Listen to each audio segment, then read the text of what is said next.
불자 여러분, 한 주 동안 잘 계셨습니까? 오늘은 우리 초기 불교의 교학과 수행 제 10번째 강의 날이 되겠습니다. 오늘은 우리 오온의 네 번째와 다섯 번째인 행온과 시곤에 대해서 살펴보도록 하겠습니다. 지난 시간까지 계속 색수상 삼온을 하면서 거듭 제가 강조하고 살펴봤지만은 이 오온의 문제는 불교에서 이야기하는 부처님께서 말씀하시는 나는 누구인가에 대한 결론이고 나는 누구인가에 대한 부처님의 우리가 일종의 처방전이라고 이야기할 수 있습니다. 자, 나는 오온입니다. 불교적으로 보면은 나는 오온, 색수상행식 이 다섯 가지 더미들, 무더기들이 모인 것입니다. 그래서 우리가 나이라면은 무슨 영원한 자가 있는 것처럼 들리고, 어느 표현을 쓰게 되면은 개념적인 표현을 쓰면은 나 하면은 아 하면은 자가 있는 것처럼 보이지만은 우리가 구체적으로 나라는 존재를 이 무더기들로 다섯 가지 무더기들로 해체를 하게 되면은 이 고정불변하는 자는 없다는 결론에 도달하게 되는 겁니다. 이거는 제일 쉬운 방법으로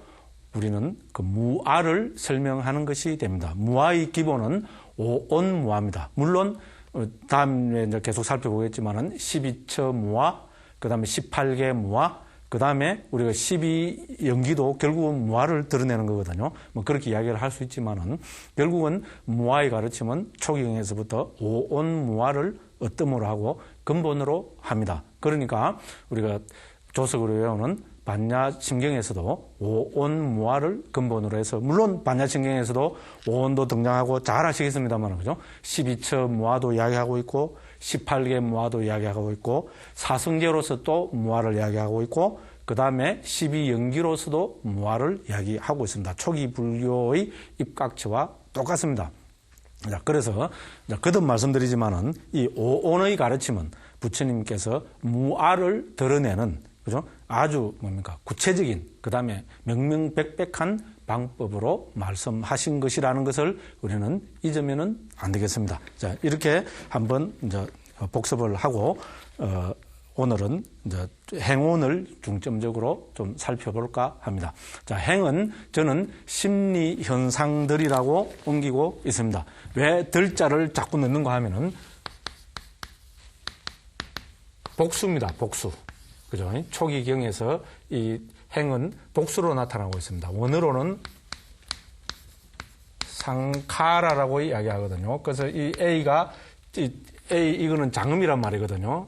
이 장음으로 써 있다는 말은 이거는 복수라는 이야기입니다. 그래서 제가 심리 현상들 이라고 들자를 강조하고 있습니다. 왜냐하면 이 들자를 강조를 안 하니까 이거를 이제 결론적으로 제가 말씀드려가지고 한국 불교에서는 오온의 상카라를 자꾸 의도적 행위로 행이 들어가니까 의도적 행위 요 하나만을 상카라라고 이해하려는 사람들이 저는 의외로 많은 것을 보고 제 나름대로 조금 충격을 받았기 때문에 자꾸 들자를 강조합니다. 의도적 행위는 우리는 이거는 원어로 보면 째단합니다. 째단하고 이거는 우리가 업과 동의어입니다. 우리 중국에서 업으로 옮겼잖아요, 그죠? 이 업과 이건 물론 깜합니다만은 이것과 동의어입니다. 물론 이 의도적 행위는 여기 심리 현상들 가운데 하나입니다. 그래서 그렇지만 오온에서 이 상카라 혹은 행온은 의도적 행위 하나만을 이야기하는 것은 결코 아닙니다. 제가 이거는 단언할 수 있습니다. 그래서 저는 이 덜이라는 이 복수를 거듭해서 강조해서 제가 말씀을 드리고 있는 겁니다. 그러면은 우리가 오온에서 제일 우리가 오온 첫 번째 할 때 제가 말씀드렸지만은 우리는 나라는 존재를, 그죠? 부처님께서는 크게 정신, 물질로 나누셨고, 이 정신을, 그죠? 식, 수, 상, 행, 네 개로 나누셨고, 물질을 색으로 말씀하셨습니다. 그래서 수상행은 지난 시간까지 수상은 지난 시간까지 말씀드렸고 오늘은 행에 대해서 말씀을 드리고 있습니다.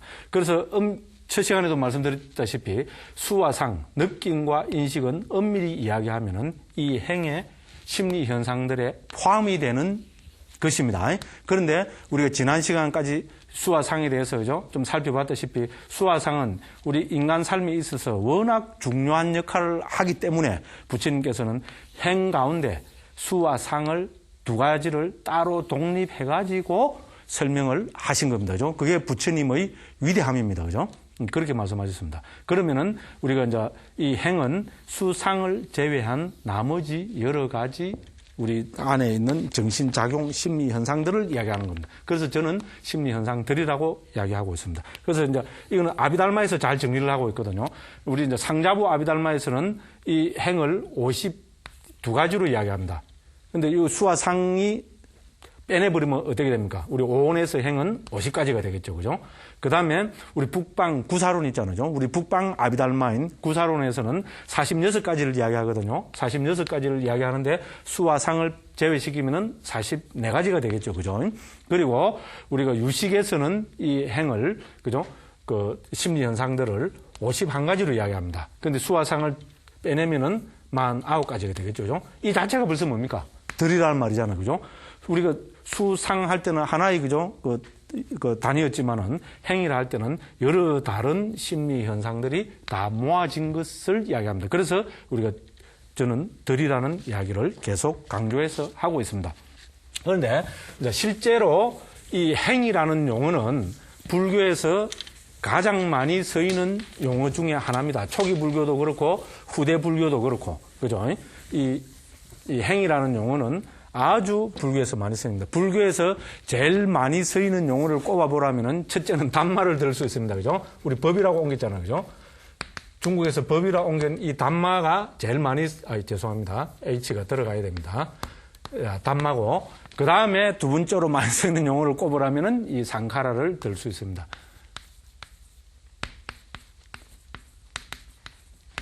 그래서 이거를 중국에서 행으로 옮겼습니다. 아마 중국에서도 초기에는 각각 다르게 옮기다가 많은 스님들이 옮기면서 고뇌하고 하다가 후대로 올수록 이제 행으로 통일됐거든요. 이게 왜 이제 행이라는 거로 통일되는가 하면은 이걸 이제 어근을 분석해 보면은 접두가 삼입니다. 삼하고 이 어근이 뭔가 하면은 어근이 끌어라는 어근입니다. 이 끌어가 뭔가 하면은 이 영어의 두 동사하고 같습니다. 하다. 그죠? 우리말로 하면 하다죠. 그죠? 그죠? 그래서 이 어근이 하다입니다. 행이 바로 한다는 말이잖아요. 그죠? 행한다. 그죠? 그래서 이 끌어의 동사 어근, 끌어의 의미를 살려서 중국에서는 행으로 통일해서 옮긴 겁니다. 그죠? 그래서 우리말로 이거 행하면요. 행하고 이거하고 죠. 우리 오온의 행하고를 매치시키려 하면 상당히 어렵습니다. 그래서 오온의 행은 뭔가 하면은 이 가운데 심리 현상들을 이야기하는 거다. 이렇게 이해하시면 되겠고요. 그러면 이거는 제가 제 나름대로 초기경을 다 한번 분류를 해보고 이렇게 했습니다. 그러니까 초기경에서 상카라는 행은 크게 세 가지 뜻으로 쓰입니다. 이건 제가 중요한 발견입니다. 제가 자랑을 해서 대단히 죄송합니다만 제가 잘난 기서 자랑하는 게 아니고요. 제가 이런 말씀을 드리는 것은 관심을 좀 가지고 들어주십시오. 이런 이야기입니다. 그죠? 왜냐하면 불교 교학하는 사람들한테서 사실 제일 문제가 되는 게 이 행이라는 이 언어거든요. 불교 조금 관심 가진 분들 다 아실 겁니다. 행이 도대체 뭔가 아는 거 있잖아요. 그래서 초기경을 살펴보면은 행은 크게 세 가지, 물론 문맥은 4가지 문맥에서 나옵니다만은 간출이면은 3가지 문맥으로 간출할 수가 있습니다. 첫째는 우리 재행, 무상이라 할 때, 그죠? 재행이라는 말이 나오죠. 그죠? 예를 들어서죠. 여기서 재행무상하잖아요. 그러니까 재행이라는 문맥에서 행이 나옵니다. 그죠? 그래서 이거는 원어로 보면 사빼 상카라입니다. 항상 이도 복수입니다. 그죠? 그래서 이거를 사빼는 영어가 요새 참 수월해요. all이란 말이거든요. all은 entire란 말이거든요. 그래서 중국에서 제자로 옮겼고 상카라는 중국 사람들이 행으로 옮기니까 재행으로 옮겼거든요. 그러면 이 재행이라 할 때 그죠? 행은 뭐냐 하면은 이때 상카라는 모든 유의법을 뜻합니다. 모든 유의법. 불교에서 유의법은 뭡니까? 열반을 제외한 모든 법은 유의법이라고 합니다. 열반을 제외하면은 그걸 우리는 제행이라고 합니다. 그래서 모든 유의법들. 이제 그럽니다. 이 경우에 저는 이거를 형성된 것들이라고 한글로 옮기고 있습니다. 모든 이제 유의법이기 때문에. 그리고 앞에 나온 김에, 그죠? 우리가 또 초기에 보면 재행도 많이 나오지만은 또 많이 나오는 말이 뭡니까? 재행의 문맥에서 많이 나오는 말은 또 뭡니까? 뭐가 있습니까? 그렇죠. 제법이 있죠. 그죠? 제법 많이 나오잖아요. 그죠? 그럼 재행과 제법은 어떻게 다릅니까? 참, 이것도 중요한 것 중에 하나입니다. 중요한 것 중에 하나인데, 의외로 한국에서는 이걸 정확하게 구분해서 말씀하시는 분들이 거의 없더라고요. 참 놀랐습니다. 저도 그런 사람 중에 한 사람이겠지만, 그죠? 제법을 할 때는 뭔가 여기서 법은 유의법과 무의법을 다 포함한 겁니다. 무슨 말씀인지 알겠죠? 그죠? 무의법인 열반까지 포함하면은 제법이 됩니다. 됐죠? 그러니까 우리가 삼법이나 할 때 재행무상, 일체계고, 열반적전 하잖아요. 원어로 보면 일체계고도 재행계고입니다. 그래서 재행무상, 재행계고, 그 다음 뭡니까? 그 다음에, 제법무화 나오잖아요. 그죠? 제법무화가 나옵니다. 그때 제법은 열반까지도 포함한 겁니다. 됐죠? 제법은 열반까지 포함한 것, 유의법과 무의법을 포함한 것, 그 다음에 재행은 뭡니까? 유의법만, 열반을 제외한 모든 유의법. 그거를 재행이라 합니다. 그래서 사빼상카라라는 재행이라는 문맥에서 나타나는 행은 뭡니까? 범위가 그러니까 제일 넓은 겁니다. 모든 유의법을 다 포함합니다. 그때는 저는 형성된 것들이라고 옮기고 있습니다. 그럼 이제 두 번째는 바로 이 오온의 네 번째인 바로 이 행온을 이야기합니다. 행온. 오온의 네 번째인 이 행온도 아까 상카라잖아. 그죠? 자, 이때 오온의 네 번째 나타난 행온으로 하면은 이거는 문맥으로 살펴보면 어떻게 됩니까? 아까 우리 그 살펴봤지만은 색수상 행식 할 때 색은 물질이고, 그죠? 그 식은 우리 마음을 이야기하는 거고, 그다음에 그 수상을 제외한 행은 뭡니까? 나머지 정신적인 작용이잖아. 그죠? 그래서 이때는 심리 현상들이라고 저는 옮기고 있습니다. 이때 재행이라 할 때 이 행에는 뭡니까? 이게 바로 오온을 이야기하는 겁니다. 됐죠? 그죠? 재행의 행은 색수상 행식을 다 이야기하는 겁니다. 그죠? 그렇습니다. 그죠? 그렇지만은 오온의 네 번째인 행은 어떻게 됩니까? 당연히 오온 전체를 다 이야기한다면 이거는 말도 안 되는 소리잖아요. 그러니까 오온의 네 번째인 행온은 심리 현상들, 특정한 우리 정신 작용들을 이야기하는 것만 되는 겁니다. 그죠? 그러니까 구체적으로 이야기하면은 수와 상을 제외한 모든 우리 내면에 있는 정신적인 현상들. 그래서 저는 심리 현상들이라고 옮깁니다. 중요한 이야기입니다. 그 다음에 이제 세 번째 뭔가 하면은 구분해야 되는 게 또 행은 또 어디 나타납니까? 12연기에 보면 행이 나옵니다. 그죠? 무명연행으로 나옵니다. 그죠? 12연기 두 번째 각지가 그 행입니다. 그죠? 그래서 무명연행으로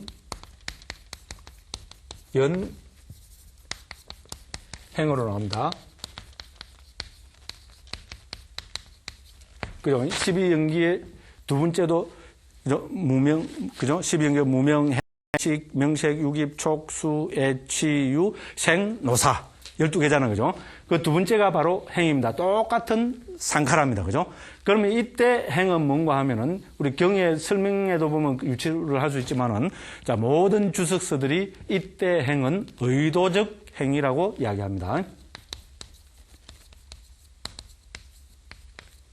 혹은 업지음, 아까 업이라고 말씀드렸죠. 그죠? 이거라고 정의를 하고 있습니다. 그러니까 심리 현상들 중에서도 의도가 개입된 것, 그러니까 우리 구체적으로 업은 우리 아까도 말씀드렸다시피 의도입니다. 의도적 행위가 일어나는 거거든요. 그래서 의도가 개입된 행위를 우리는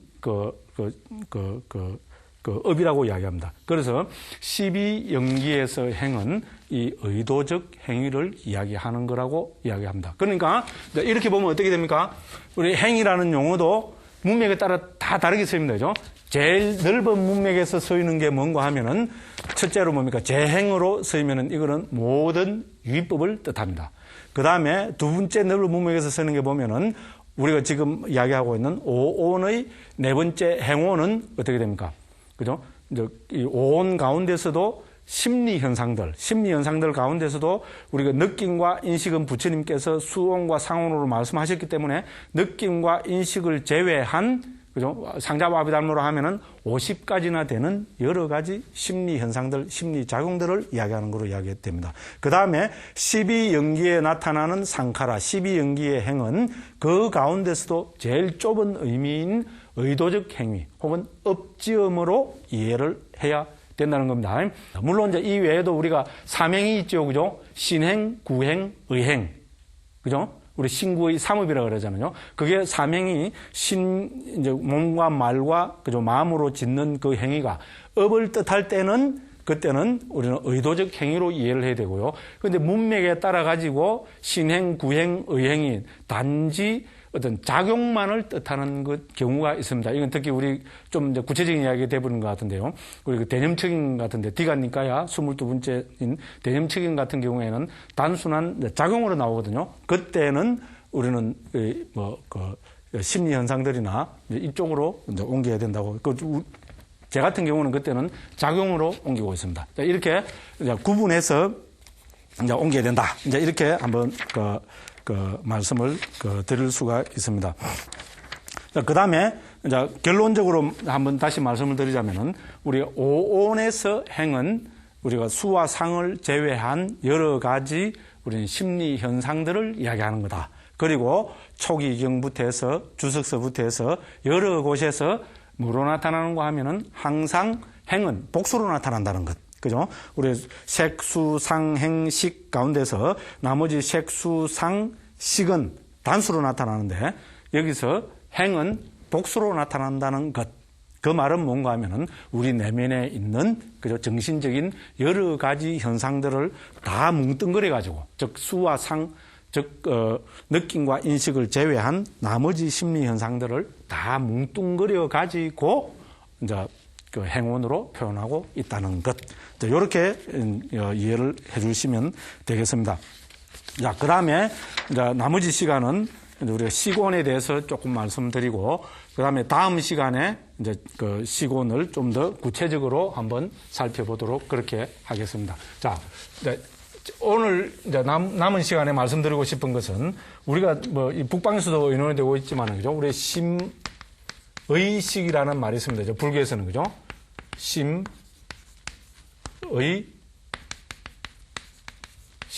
자, 이 세 개가 도대체 뭐를 이야기하는 거냐 하는 이 문제, 그죠? 원어로 보면 심은 찢다입니다.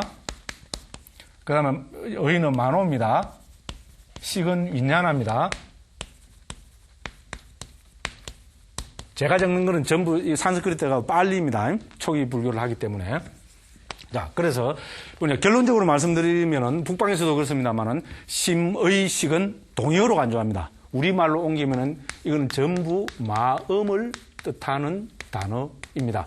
물론 우리가 뭐 여러 가지 논의를 할 수 있고 그렇지만은 초기 불교에서 이미 부처님께서는 심의식을 동의어로 보고 있습니다. 저도 한번 다르게 한번 보려고, 그죠? 제 나름대로 상당히 노력도 하고 이렇게 한번 머리도 한번 굴려보고 이랬는데, 적어도 뭐 제가 초기 불교를 횟수로 따지면 지금 20년이 넘었거든요. 20년 한 결론으로는 이거는 옛날 큰 스님들이 다 동의어로 받고 부처님도 그렇게 말씀하셨으니까 일단 동의어로 봐야 된다는 것이 지금까지의 저희 결론입니다. 물론 심의식이 서이는 문맥에서 조금 달리 서이고 있는 것은 분명합니다. 심은 우리가 제일 넓은 의미로 마음이라고 서이는 거고, 의는 우리가 안식, 이식, 비식, 설식, 신식, 의식 할 때 그 의잖아, 그죠? 안이, 비설, 신, 의 할 때 그 의거든요, 이거는, 그죠? 그래서 그 문맥에서는 만호로 쓰이고 있습니다. 그 다음에 식은 주로 오온의 문맥에서 나타납니다. 그죠? 우리 보시다시피, 그죠?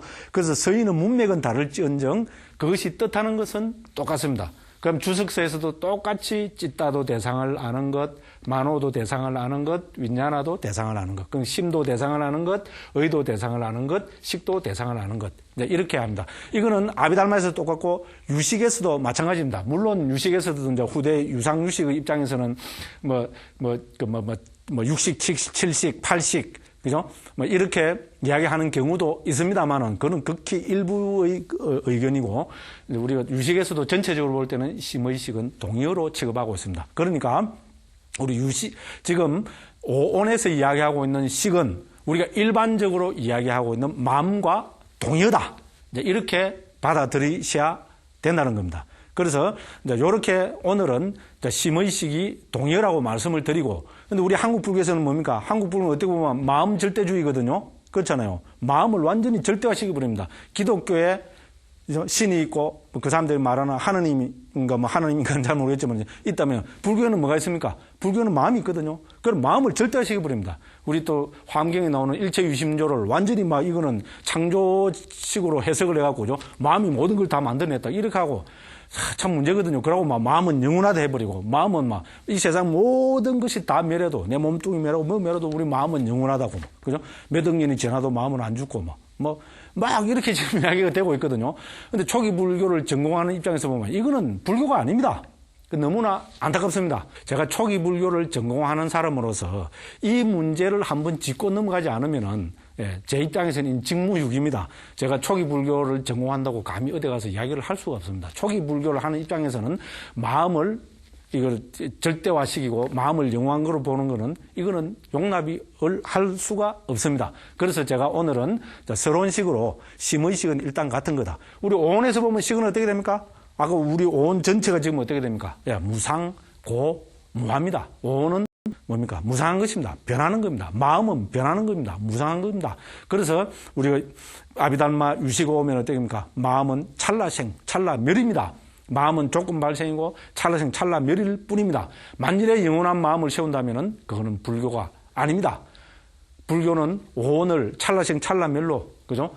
무상, 고, 무아로 봐서 여기에 염호하고 는드리치고, 그래서 강박지, 욕망이, 탐욕이 싹 빗발해갖고 어떻게 됩니까? 여기에서 우리는 해탈, 열반을 실현하는 구조입니다. 초기 불교부터 해서 모든 불교는 구조가 딱 이렇게 되어 있습니다. 근데 이 중에 어떤 법수라도 절대화하면은 그거는 외도의 이론이지 우리 불교의 이론은 아니라고 감히, 그죠? 감히 말씀을 드리고, 이제 여기에 대해서 초기 불교의 입장에서 우리 불자님들과 한번 깊이 한번 사유를 해보고 통찰을 해보고 고뇌를 해보도록 하겠습니다. 오늘도 긴 시간 동안 저희 강의를 들어주셔서 대단히 감사합니다. 항상 행복하시기를 기원하겠습니다. 감사합니다.